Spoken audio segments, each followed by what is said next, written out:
आगमते जिनवरे बाखियो गणधरते हियड़े राखियो त्यानो रस जेणे चाखियो ते वो शिव सुख साखियो।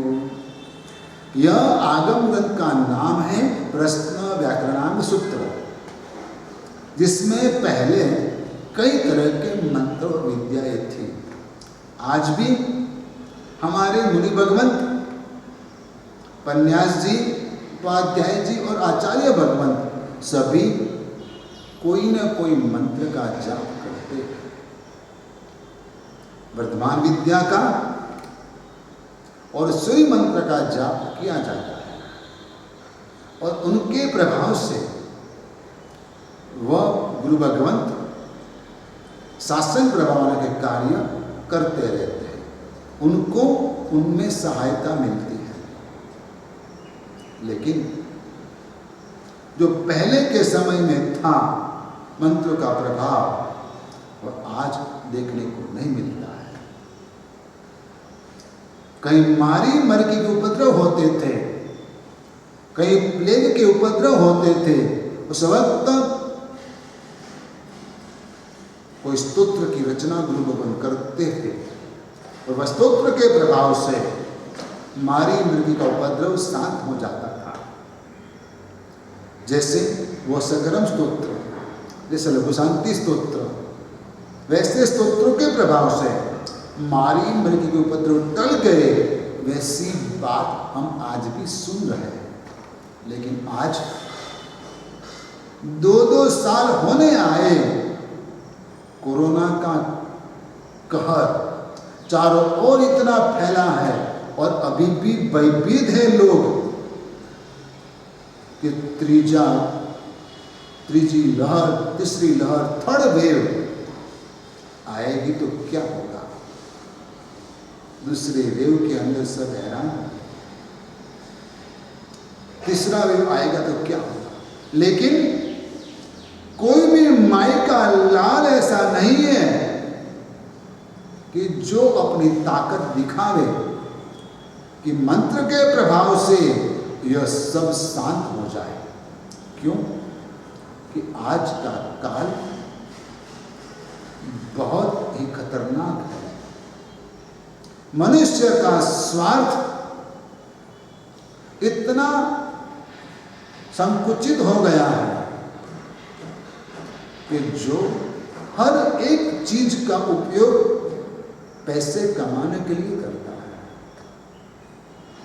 कोरोना काल के अंदर कई लोगों ने सेवा की, लेकिन कई लोगों ने पैसे बनाए, बहुत कमाए।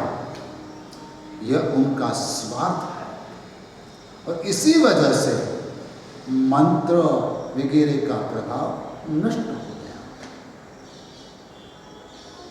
कोई एक मेडिसिन यदि आपको नहीं मिलती है तो ब्लैक में आप देते हो, दुगुना पैसा लेकर बेचते हो। यह स्वार्थ है और ऐसी नीच मनोवृत्ति की वजह से आज कोई भी मंत्र का प्रभाव किसी के ऊपर देखने को नहीं मिलता है। लेकिन इस आगम ग्रंथ के अंदर 5 आश्रव द्वार की जो बात करते, उसमें कहते हिंसा के प्रभाव की वजह से आत्मा दुखी होती है, नरक में जाती है। और इस आगम ग्रंथ के अंदर नारकी के जीवन का वर्णन किया गया है कि नारकी के जीवन में वहाँ के क्षेत्र की बहुत सारी वेदनाएं, पीड़ाएं हैं, अपरंपार पीड़ा है। और साथ में वहाँ रहे हुए परमादामी देव भी नारकी के जीवों को भीषण वेदना देते हैं। वहाँ पर सूल, खिल आदि भी बार बार शरीर में घुसते रहते हैं और इनकी पीड़ा भी झेलनी पड़ती है। और जब परमादामी देव नारकी के जीवों को पीड़ा देते हैं, तब उनको उनके किए हुए पापों को याद दिलाते हैं कि तूने ऐसा किया था, इसकी वजह से तुझे भुगतना पड़ रहा है। जैसे कि कोई आज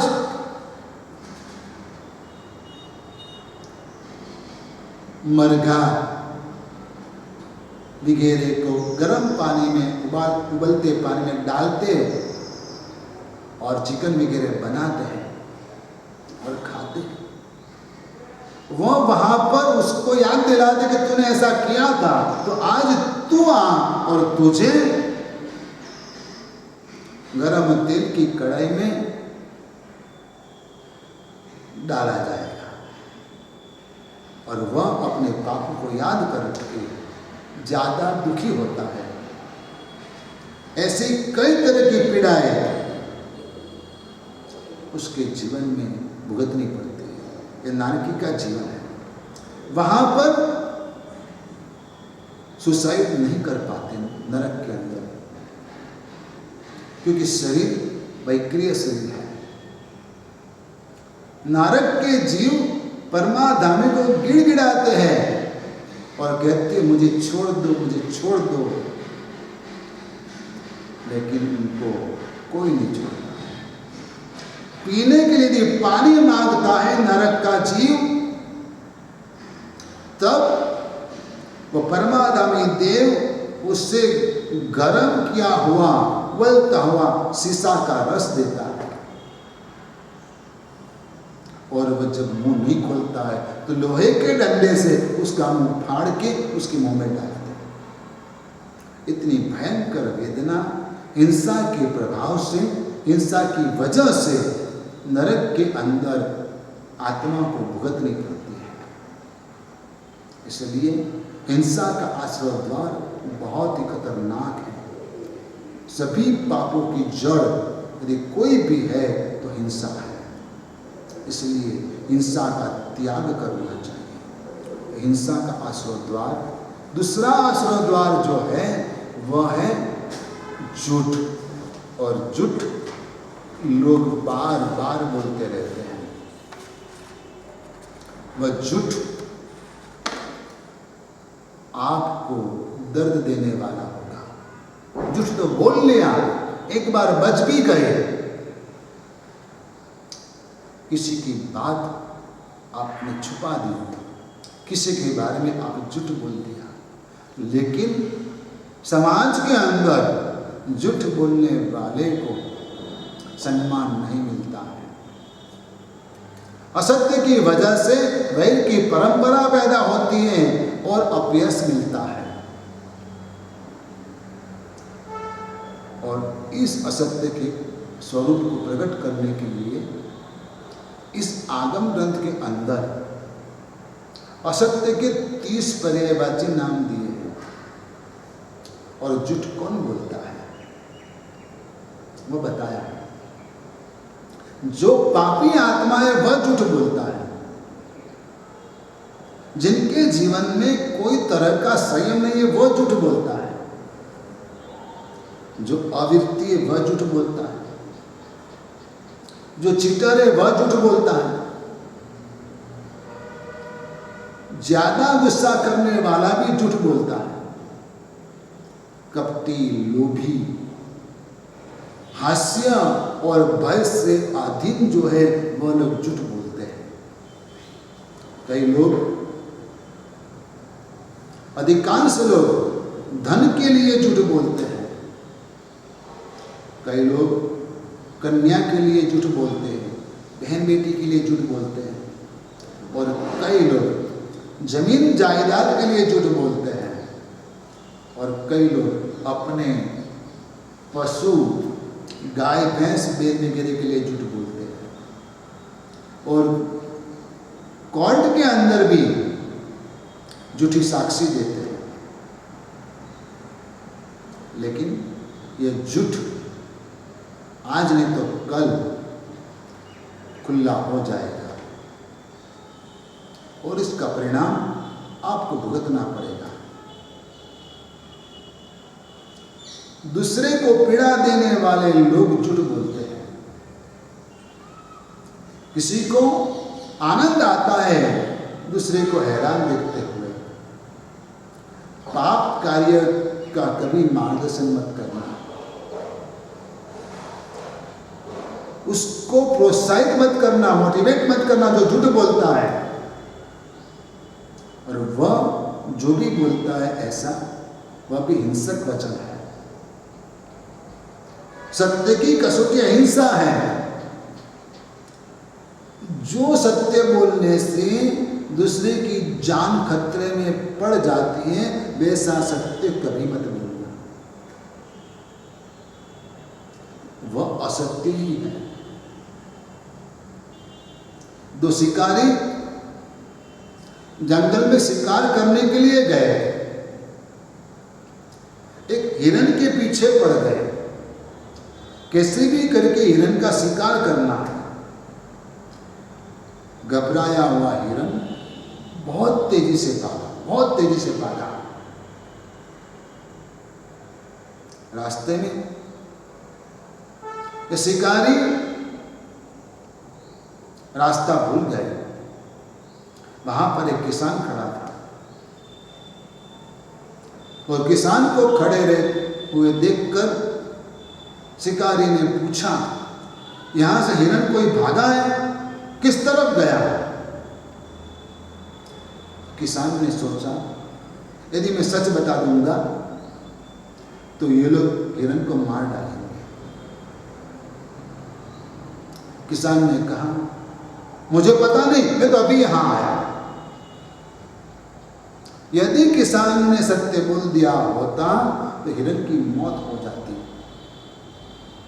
बस ध्यान रखिए कि आपके झूठ बोलने से किसी के जीवन में जोखिम पैदा होता है, किसी की जान जाने की संभावना खड़ी हो जाती है, तो वैसा सत्य भी मत बोलना, क्योंकि वह असत्य ही है। और झूठ बोलने वाले के ऊपर कोई भरोसा नहीं करता। लोग उसकी बुराई करते कि झूठा आदमी है, लायर है, ये चीटर है। असत्य भी आश्रय द्वार है, उससे भी कई तरह के कर्म हमारी आत्मा के साथ जुड़ जाते हैं। तीसरा आश्रय द्वार अदत्ता दान, अदत्त यानी कि चोरी, अदत्त आदान। अदत्त आदान शब्द को अलग कीजिए, अदत्त और आदान मतलब यह है कि जो चीज किसी ने भी आपको नहीं दी है, वह यूं ही ले लेना, वह अदत्त है, वह चोरी है। दूसरे के धन की लालच, वह चोरी करने के लिए आपको प्रोत्साहित करती है। लोभ, आसक्ति, मूर्छा और असंतोष चोरी की जड़ है। ज्यादा लोभ होने की वजह से आप चोरी करते हो। कई सुखी संपन्न लोग होटल में जाते और चम्मच की चोरी करके आते हैं। कई लोग साबुन लेकर आते हैं। कई लोग शादी में जाते हैं और वहां भी चोरी करते हैं। धनवान लोग, पैसे वाले लोग भी यह कार्य करते हैं, क्योंकि लोभ है और उनमें एक कई तरह की एक निम्न कक्षा का आनंद उसको मिलता है कि देखो मैं कितना स्मार्ट हूं, मैंने कैसे चुरा लिया, लोगों को पता भी नहीं चला। लेकिन यह गलत राह है, यह आश्रय द्वार है। मूर्छा की वजह से लोग चोरी करते हैं। और यहाँ पर अदत्त दान के भी 30 पर्यायवाची नाम दिए हैं। और अदत्त के 4 प्रकार हैं, चोरी के 4 प्रकार। स्वामी अदत्त, जो चीज का कोई मालिक आपको वह चीज नहीं देता है और यूं ही ले लेना, उससे स्वामी अदत्त कहते हैं। रास्ते में कोई भी चीज पड़ी है और आप बिना पूछे यूं ही उठा लेते हैं, वो चोरी है। किसी के घर गए, बिना पूछे कुछ ले लिया, वो भी चोरी है। स्वामी अदत्त।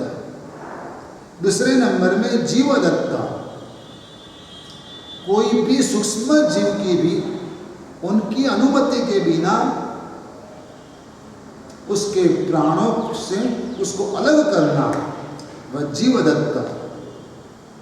तीसरा तीर्थंकर दत्त, यानी कि तीर्थंकर परमात्मा की आज्ञा से विपरीत कार्य करना, वह तीर्थंकर दत्त। भगवान ने जो आज्ञा दी है वह आज्ञा से विपरीत करना, वह तीर्थंकर दत्त। चौथा गुरु अदत्त, गुरु भगवान की आज्ञा के बिना करना, वह गुरु अदत्त। साधु भगवंत गुरु भगवान के पास सुबह प्रतिक्रमण करने के बाद गुरु वंदन करने के लिए जाते हैं और प्रतिक्रमण में भी वह आदेश मांगते हैं, क्षमा समन दे के वो वेल संदेशा वो वेल कर सु।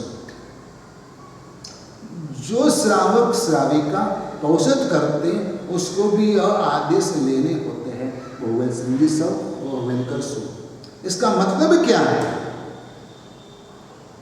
कि कोई बड़ा कार्य यदि जो है वह करना है तो गुरु भगवान की उस समय स्पेशल आज्ञा लेंगे और गुरु भगवान को बताकर गुरु भगवान की आज्ञा लेकर ही वह कार्य करेंगे। लेकिन रूटीन जो कार्य है जैसे कि सांस लेना, वह भी गुरु भगवान की आज्ञा से ही लेना है। इसलिए गुरु वंदन के साथ ही गुरु भगवान से यह आदेश लिया जाता है, वो वे संदेश आओ वो वेल कर सो। मतलब गुरु भगवान की आज्ञा के बिना कुछ भी करना वह भी अदत्त है।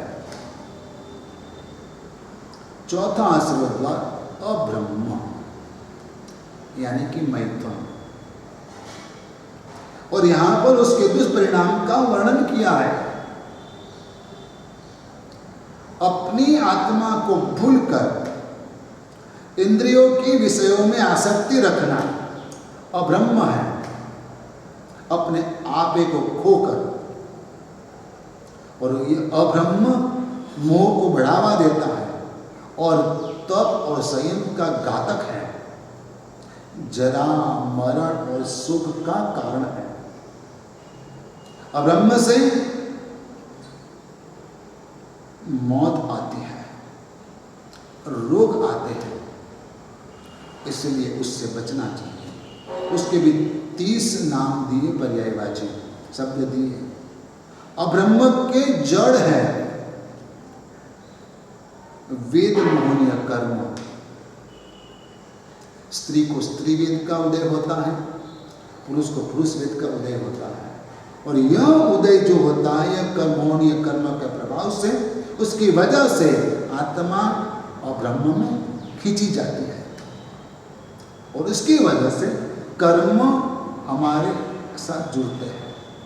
हमें उसे रोकना है, इसलिए अब्रह्म का त्याग करना चाहिए। और देखो इस दुनिया के अंदर इतिहास में रामायण का राम और रावण के बीच युद्ध हुआ, किस वजह से हुआ? एकमात्र सीता के कारण। रावण ने सीता का अपहरण किया। क्या रावण की कोई रानी नहीं थी? सीता जी से भी अति रूपवान उनकी रानियां थी, एक नहीं एक से बढ़कर एक थी। और मंदोदरी रानी अद्भुत रूपवती स्त्री थी, फिर भी रावण ने सीता का अपहरण किया। युद्ध के नौबत बजी, फिर भी रावण ने सीता का त्याग नहीं किया। लड़ने के लिए तैयार हो गया। एक स्त्री के कारण युद्ध हुआ। ठीक वैसे और कितने भी युद्ध स्त्री की वजह से हुआ है, और आज भी कई लोग स्त्री के कारण मरते हैं,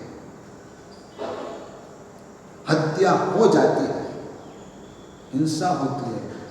इसके जड़ में है अब्रह्म, और अब्रह्म के प्रभाव से उसके कारण कई परिवार बर्बाद हो चुके हैं। आज ब्रह्मचर्य की बात करने वाले की मजाक की जाती है, लेकिन देखो समाज का स्तर कितना नीचे गिर गया कि हर परिवार के अंदर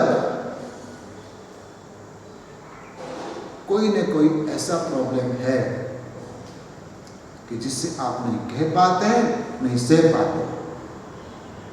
हर घर की एक और कहानी नहीं है। ना जाने कई लोगों का कहां कैसे चक्कर चलता रहता है, कौन कहां जाता है, कौन कहां जाता है। वहां तक कि घर के कोई मेंबर एक दूसरे का मोबाइल भी देख नहीं पाते, छू नहीं पाते, छूने नहीं देते। क्यों?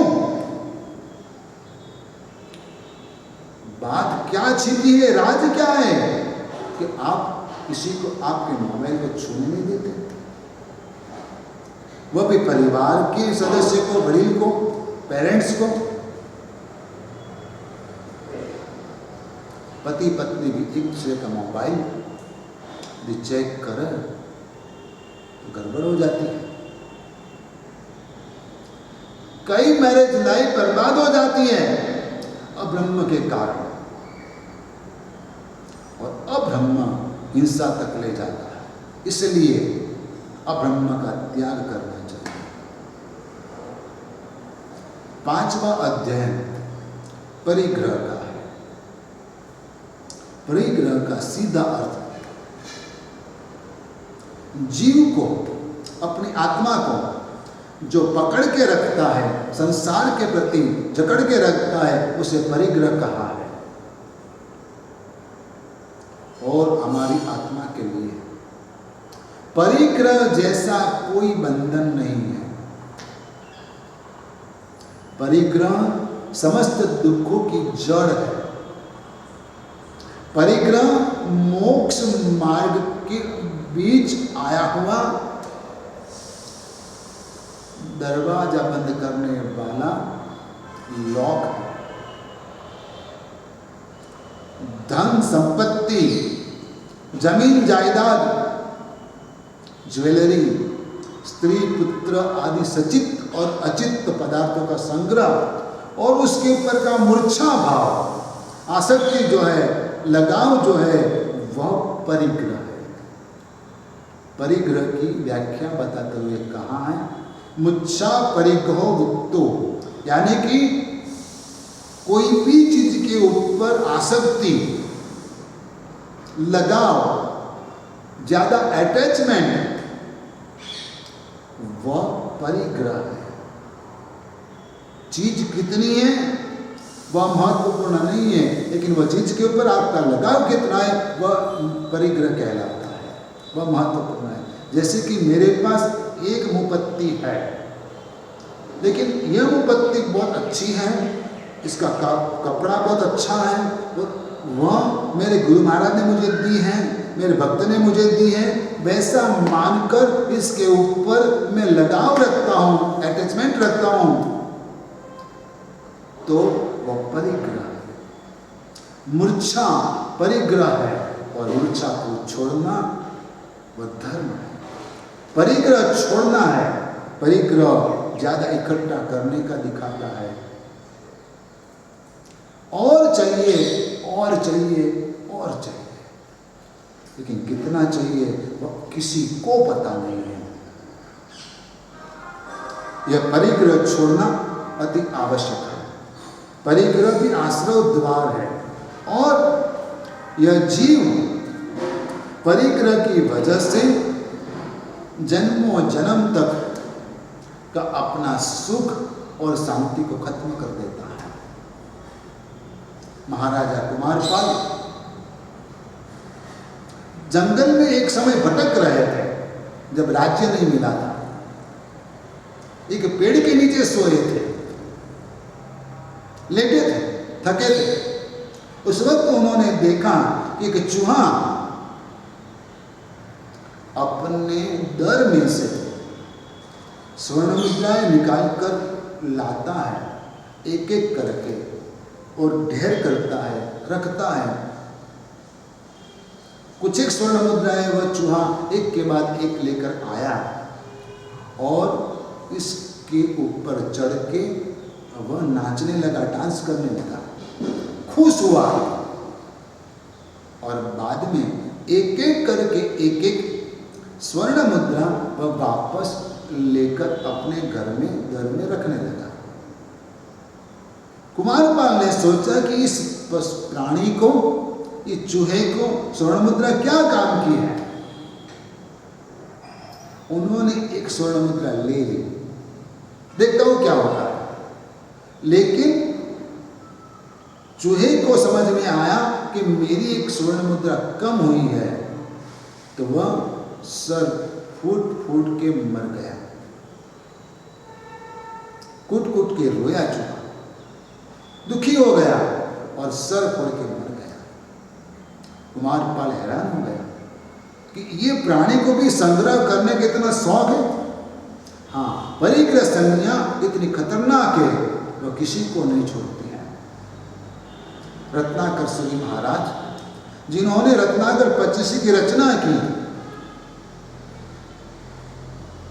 जो आत्मनिंदा के आधार पर की, अपने पापों की दुनिया के समक्ष जुबानी दी। इसकी वजह क्या थी कि बस परिग्रह। वज्र स्वामी जी महाराज ने अपनी मौत नजदीक आ गई है वैसा कैसे मान लिया कि जब उनको कफ सर्दी का प्रकोप हो गया था, तब उन्होंने अपने शिष्य के साथ भिक्षा में सूठ लाने को बोला था और शिष्य लेकर आया था। गुरु भगवान ने सोचा कि बाद में मैं ले लूंगा, उसका उपयोग करूंगा, तो सूठ उन्होंने अपने कान के ऊपर रख दी कि ताकि याद आ जाए और उसका उपयोग करें। लेकिन जब वो पत्ती का परिलन किया तब उनको याद आया कि अरे सूठ तो रह गई।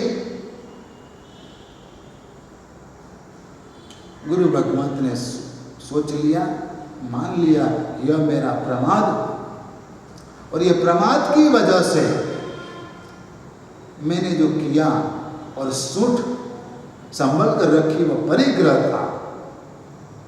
मान लिया कि अब मेरी मृत्यु नजदीक के समय में होने वाली है। हाँ, परिग्रह बहुत ही बुरी चीज है। धन का संग्रह, कोई भी चीज का संग्रह आपको दुख देगा देगा और देगा।